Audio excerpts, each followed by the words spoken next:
खुदावंद यीशु मसीह के ज़िंदा जलाली और बबरकत नाम में आप सबों को रिता दिल का सलाम कबूल हो।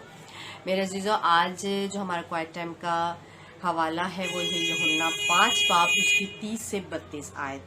मेरे अजीज़ों, जब हम इन आयात का मुतालिया करते हैं तो हमें ये सीखने के लिए मिलता है कि जब कि खुदा बाप और बेटे यीशु अल मसीह का जो रिश्ता है वो किस कदर मजबूत है। खुदा बाप ने यीशु को कुल कायनात का इख्तियार दे रखा है। जिस तरह कुल कायनात का इख्तियार दे रखा है उसी तरह अदालत का भी जो सारा काम है वो खुदा ने अपने बेटे यीशु मसीह को सौंप रखा है। यहाँ पर मेरे अज़ीज़ों, जब हम इसी 5वें बाब की हम इस थोड़ा सा ऊपर से जो है वो आयात का मुतालिया अगर हम करते हैं, 22वीं आयत में जो है वो हमें पढ़ने के लिए मिलता है, लिखा हुआ है, क्योंकि बाप किसी की अदालत नहीं करता बल्कि उसने अदालत का सारा काम बेटे के सपुर्द किया है ताकि लोग बेटे की इज्जत करें। हालेलुया। इसी तरह से जब मसीह अदालत करता है तो उसकी अदालत खुदा की अदालत से मुख्तलिफ नहीं होती, बल्कि मसीह जो है वो अपने आप से कुछ नहीं करता बल्कि सारी मर्जी जो है वो अपने बाप खुदा की जो है वो पूरी करता है, क्योंकि बेटा और बाप जो है वो एक ही है।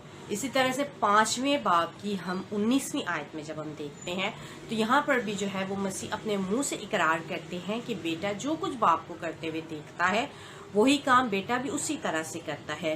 तो ये जो है वो उसी तरह से करता है। फिर आगे लिखा है कि जैसे सुनता हूँ अदालत करता हूँ, और ये यीशु के अल्फाज हैं। मसीह की मर्जी हमेशा खुदा की मर्जी है। इसी सबब से मसीह की जो अदालत है हमेशा सच्ची और हकीकी है।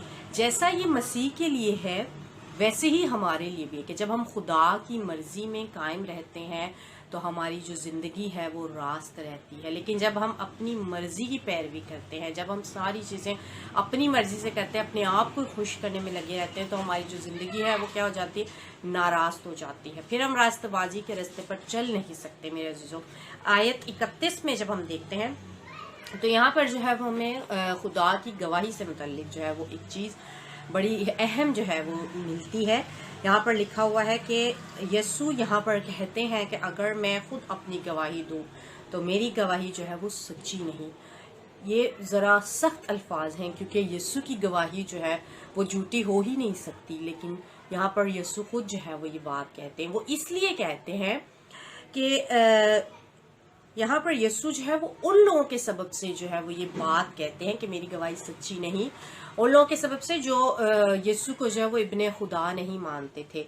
वो जो है वो ये कहते थे कि अगर ये बात ये कहता है तो लोगों की गवाहियाँ जो है वो ज़रूरी है, 2 या 3 अशखास की गवाही। मेरे अज़ीज़ों, जब हम इस्तिस्ना की किताब पढ़ते हैं तो उसमें भी हमें यही बात मिलती है कि अगर कोई शख्स जो है वो अपने आप को एक चीज़ अगर कुछ ऐसा कहता है तो उसके लिए 2 या 3 अशखास का गवाह होना जो है वो ज़रूरी है। तो यीशु जो है यीशु मसीह जो है वो कानूनन तौर पर जो है वो ये बात कहते हैं कि तुम जो है वो मुझे ये मेरी गवाही जो सच्ची नहीं है क्योंकि तुम जो है वो चाहते हो कि मैं गवाह पेश करूं। लेकिन मेरे अजीज़ों, यीशु को वैसे तो किसी गवाह की ज़रूरत नहीं थी कि हम जो है वो उस पर शक करें कि वो इब्ने खुदा नहीं, लेकिन यहाँ पर जो है वो बाइबल मुकद्दस में जो है वो गवाहियाँ ही गवाहियाँ हैं कि यीशु ही खुदा का बेटा है, इकलौता बेटा है। तो यहाँ पर हम देखते हैं एक और यीशु जो है वो खुद कहते हैं 32वें आयत में जो है वो यीशु कहते हैं, एक और है जो मेरी गवाही देता है और मैं जानता हूँ कि मेरी गवाही जो वो देता है सच्ची है। हालेलुया। लेकिन इसका एक और गवाह है और वो गवाह जो है वो खुदा बजाते खुद है। वो गवाही भी हमें जो है वो बाइबल मुकद्दस में ही मिलती है। मरकज़ 1 बाब उसकी 11वीं आयत में कुछ यूँ लिखा है कि आसमान से आवाज़ आई कि तू मेरा प्यारा बेटा है, तुझसे मैं खुश हूँ।